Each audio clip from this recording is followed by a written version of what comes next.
Morning my dear brothers and sisters in Christ.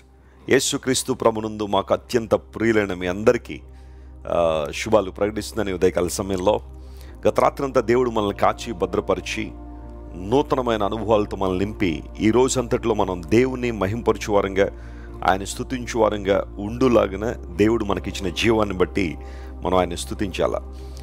దేవుడు మనల్ని సృష్టించడానికి ఒక ప్రత్యేకమైన కారణం ఉంది. ఆ కారణాన్ని లేఖనాల్లో మనం చూస్తాం. ప్రపంచంలో మానవ జీవిత పరమార్థం ఏంటి అనే విషయాన్ని తెలుసుకోవడానికి ఎంతోమంది ఎన్నో రకాల పుస్తకాలు చదువుతున్నారు, చాలా ప్రాంతాలు తిరుగుతున్నారు, ఎన్నో ప్రయత్నాలు చేస్తున్నారు. అయితే దైవ గ్రంథమైన బైబిల్ మనకు తెలియజేస్తున్న సత్యం, మనందరం కూడా దేవుని మహిమపరుచున్నట్లుగా, ఆయన్ను ఘనపరుచున్నట్లుగా దేవుడు మనం సృష్టించాడు. ప్రభు అయిన యేసుక్రీస్తు వారు ఘనతకు పాత్రుడు, ఆయన మహిమకు అర్హుడు.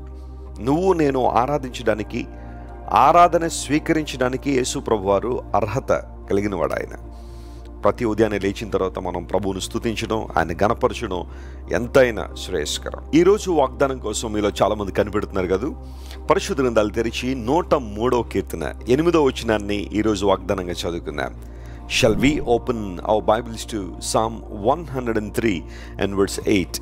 యెహోవా దయాదాక్షిణ్య పూర్ణుడు, దీర్ఘశాంతుడు, కృపా సమృద్ధి గలవాడు. ప్రైజ్ ద లార్డ్, హల్లెలూయా. దేవునికి ఉన్న ప్రాముఖ్యమైన లక్షణాలను ఇక్కడ కీర్తనకారుడు వర్ణిస్తున్నాడు. దేవుణ్ణి వర్ణించడం అనేది ఎంత గొప్ప భాగ్యం. అది ఆయన వ్యక్తిగతంగా తెలుసుకోవడం, తెలుసుకున్న విషయాల్ని వర్ణించడం. దావీదు భక్తుల్లో ఉన్న ఒక గొప్ప అలవాటు ఇదే, అతనిలో ఉన్న మంచి లక్షణం ఇదే. దేవుని యొక్క ఔన్నత్యాన్ని వర్ణించడం ప్రారంభించాడు. దేవుడు దయాదాక్షిణ్య పూర్ణుడు. ఇదే మాట 111వ కీర్తన 4వ వచనంలో కూడా ఉంటుంది, ఆయన దయాదాక్షిణ్య పూర్ణుడని.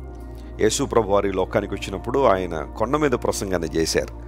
కొండ మీద ప్రసంగంలో యేసు ప్రభు తెలియజేస్తూ పరలోకమందున తండ్రి పరిపూర్ణుడు అనే మాట ఆయన వాడారు.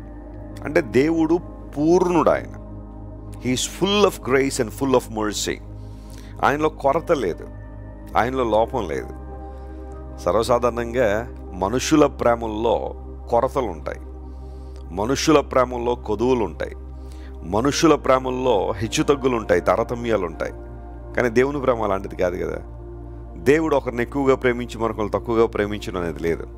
విశ్వాసంతో ఎవరైతే దేవుని దగ్గరికి వస్తారో, ప్రభువా నీవు నాకు కావాలి, నా రక్షణ కొరకు నీ దగ్గరికి వచ్చాను, నా ఆత్మ రక్షించబడినట్లుగా నీ శరణు కోరుకున్నానని ఎవరైనా సరే, వారు ఏ మతమైనా, ఏ కులమైనా, ఏ జాతి అయినా, ఏ వర్గమైనా, ఏ పరిస్థితిలో వారు ఉన్నప్పటికీ కూడా, ఎంత దిగజారిన పరిస్థితిలో, అగాధ జలముల్లో దిగిపోయిన పరిస్థితిలో ఉన్నప్పటికీ కూడా దేవుడు వారి ప్రార్థనను విని, వారి కన్ఫెషన్ ఏదైతే ఉందో దేవుడు విని వారిని లేవనెత్తువాడు.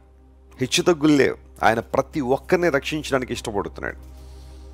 ఆనాటి అజ్ఞాన కాలాన్ని దేవుడు చూసి చూడనట్టుగా ఉన్నాడేమో, కానీ ఇప్పుడైతే అంతటా అందరూ మారుమనసు పొందవాలని దేవుడు ఆజ్ఞాపిస్తున్నాడు కదా. నీ నుండి దేవుడు కోరుకుంటుందంటూ ఏదైనా ఉంది అంటే నీ మనసు మారాలని కోరుతున్నాడు ఆయన, నీ జీవితం మారాలని కోరుతున్నాడు. ఈ రోజుల్లో చాలామంది అన్నీ మార్చుకోవడానికి ఇష్టపడుతున్నారు. బట్టలు మార్చుకుంటున్నారు, అంటే వస్త్రాల రంగులు మారుతున్నాయి, పిలుపులు మారుతున్నాయి. కొన్ని రోజుల వరకు మమ్మల్ని ఈ పేరుతోనే పిలవండి అని పిలుపులు మార్చుకుంటున్నారు. ఇళ్ల యొక్క ఆకారాలు మార్చుకుంటున్నారు, తలుపులు కిటికీల యొక్క స్థానములు మారుస్తున్నారు. ఎన్నో మారిపోతున్నాయి. ఆఖరికి ఈ పేరు బాలేదు, లేదా ఈ పేరులో ఏదో లోపం ఉందని ఎవరైనా అంటే ఆ పేరులో అక్షరాలు మార్చుకుని వాటిని చిన్నప్పుడు పిల్లలు పుస్తకాల్లో 1-10 సార్లు రాసినట్టుగా ఇప్పుడు పేర్లు కూడా రాస్తున్నారు. అలా ఎన్నో ప్రయత్నాలు జరుగుతున్నాయి, మేలులు పొందాలని, ఆశీర్వాదం పొందాలని. అయితే దేవుని ప్రేమ ఎంత గొప్పది అంటే, ఆయన ఔన్నత్యం ఎంత గొప్పది అంటే, ఆయన దయాదాక్షిణ్యములు ఎంత గొప్పవి అంటే, ఆయన మనల్ని కనికరించినప్పుడు ఉన్నతమైన ఆశీర్వాదాలతో మనల్ని నింపగలిగిన దేవుడు ఆయన. హిబ్రూ భాషలో రకుమ్ అనే పదం ఉపయోగించబడింది, అనగా కనికరపడడం. దేవుడు కనికరపడడంలో ఆయన సంపూర్ణుడట. ఎవరిని ద్వేషించట్లేదు ఆయన. నేను ద్వేషించేవాడు కాదు. కొన్నిసార్లు సాతాను నీ దగ్గరికి వచ్చి, అపవాది నీ దగ్గరికి వచ్చి, నువ్వంటే ప్రభువుకి ఇష్టం లేదు, దేవుడు నిన్ను పట్టించుకోవట్లేదు, ఆయన నిన్ను మర్చిపోయాడు, నీ పాపములు నువ్వు దేవుని సన్నిధిలో ఒప్పుకున్నా, వినమ్రతతో నువ్వు దేవుని దగ్గరికి వచ్చినా ఆయన నిన్ను త్రోసేస్తున్నాడు, ఆయన నిన్ను పట్టించుకోవట్లేదని అపవాది కొన్ని సందర్భాల్లో నీ జీవితంలో నీ చెవుల్లో అబద్ధాలు చెబుతూ ఉంటాడు. నువ్వు వాటిని నమ్మడానికి లేదు. దేవుడు సత్యవంతుడు, దయాదాక్షిణ్య పూర్ణుడు గనుక ఆయన అంగీకరించినప్పుడు, ఆయన కృపలో వర్ధిల్లినప్పుడు ఆయనలో ఉన్న దయ మరియు ఆయనలో ఉన్న కనికరము, ఆ కృపను నువ్వు అనుభవిస్తూ ఉంటావు. ఇంకొక మాట ఇక్కడ గమనించాలి, దేవుడు దీర్ఘశాంతుడని. కొన్నిసార్లు మనం ఆయన ఎదుట విరోధంగా ప్రవర్తించినప్పుడు, పాపములో పడిపోయినప్పుడు, అపరాధముల చేత మనం నింపబడినప్పుడు నిజంగా దేవుని ఉగ్రత మన మీద దిగొచ్చేసి ఉండుంటే నేటికి మనం నిలిచి ఉండేవారం కాదు, మన ఏ ఒక్కరూ సజీవులుగా ఉండేవారం కాదు. దేవుడు మన పట్ల దీర్ఘశాంతాన్ని ఆయన చూపిస్తున్నాడు. ఆయన కొంతమంది ఇలా అడుగుతూ ఉంటారు, వెస్లీ గారు యేసు ప్రభు తిరిగి వస్తాడని చాలాసార్లు చెబుతున్నారు కదండి, ఇంకా ఆయన ఎందుకు తిరిగి రావడం లేదు? యేసు ప్రభు రెండవ రాకడ ఇంకా ఎందుకు సంభవించట్లేదని కొంతమంది అడగచ్చు. అయితే ఆ ప్రశ్న కనుక నీలో ఉంటే దానికి సమాధానం ఏంటో తెలుసా? ఇంకా అనేక మంది రక్షించబడాలని, రక్షణ మార్గంలోనికి రావాలని దేవుడు ఆలస్యం చేస్తున్నాడు, కానీ ఆయన రాలేక కాదు. ఆయన దీర్ఘశాంతం చూపిస్తున్నాడు దానిలో. ఎందుకోసం అంటే ఆయన పోలికలోనికి మార్చబడాలని దేవుడు మనల్ని ఆశిస్తున్నాడు.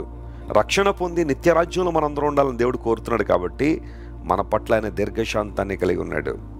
అయితే దీర్ఘశాంతాన్ని మనం దుర్వినియోగపరచడానికి వీల్లేదు.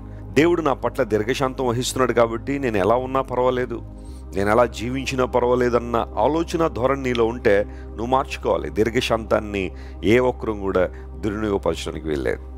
సరైన రీతిలో దేవుని యొక్క దీర్ఘశాంతాన్ని ఉపయోగించుకుందాం. అంతమాత్రం కాదు, కీర్తనకారుడు అక్కడ అంటున్నాడు, దేవుడు కృపా సమృద్ధి గలవాడు. Praise the lord.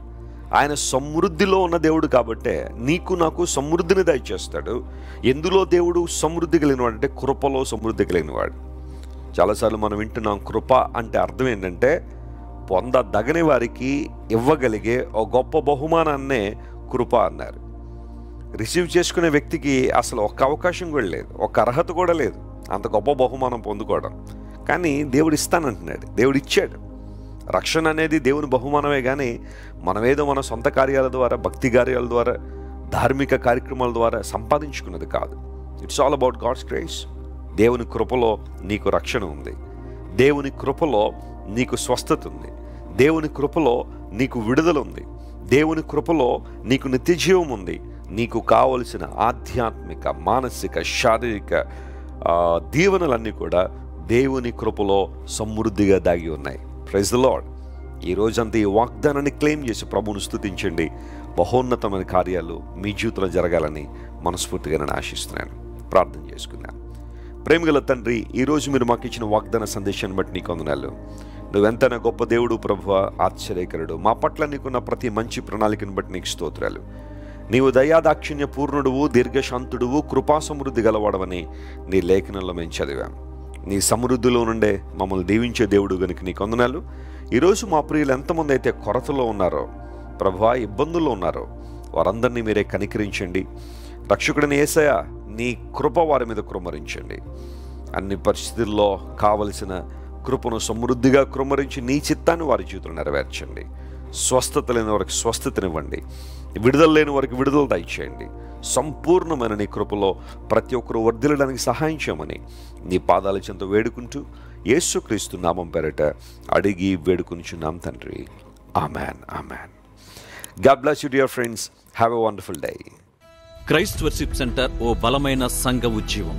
కొన్ని సంవత్సరాల క్రితం కేవలం 2 ప్రారంభించబడిన పరిచర్య నేడు ప్రపంచవ్యాప్తంగా లక్షలాది మందిని ప్రభావితం చేయుచున్నది. రాజమండ్రి, సికింద్రాబాద్, బెంగళూరు, నెల్లూరు, దుబాయ్, బెహ్రైన్, కరీంనగర్, విశాఖపట్నం, గద్వాల్, కొవ్వూరు, మలకపల్లి, శ్రీలంక, భూటాన్, అడ్డతీగల, పాలమూరు, ఒంగోలు, బళ్ళారి, కోరుకొండ, పోతవరం, నల్లజర్ల, వెంకటరామయ్యగూడెం, మచిలీపట్నం, ఇందిరానగర్లతో పాటు అనేక గ్రామాల్లో క్రైస్ట్ వర్షిప్ సెంటర్ ఆరాధనలు జరుగుచున్నవి. వాక్య సంబంధమైన ఉద్యమంలో, పరిశుద్ధాత్మ సంరక్షణలో కొనసాగాలనుకునే ప్రతి ఒక్కరికి మా ప్రేమపూర్వక ఆహ్వానాన్ని అందిస్తున్నాము. రండి, ఆత్మతో సత్యముతో ప్రభువైన యేసుక్రీస్తును ఆరాధిద్దాం. మీరు ఇంతవరకు విన్న దైవ సందేశం మరియు దేవుని సేవకులు చేసిన ప్రార్థన మీకు ఆశీర్వాదకరముగా ఉన్నదని విశ్వసించుచున్నాము. ఈ సందేశాన్ని మీ స్నేహితులకు, బంధువులకు షేర్ చేయండి. మీకు ఏదైనా ప్రార్థన అవసరత ఉన్నచో మా ఫోన్ నంబర్లకు కాల్ చేయండి. దేవుడు మిమ్మల్ని ప్రేరేపిస్తే విశ్వాసంతో సాగుచున్న ఈ పరిచర్యను ప్రోత్సహించండి.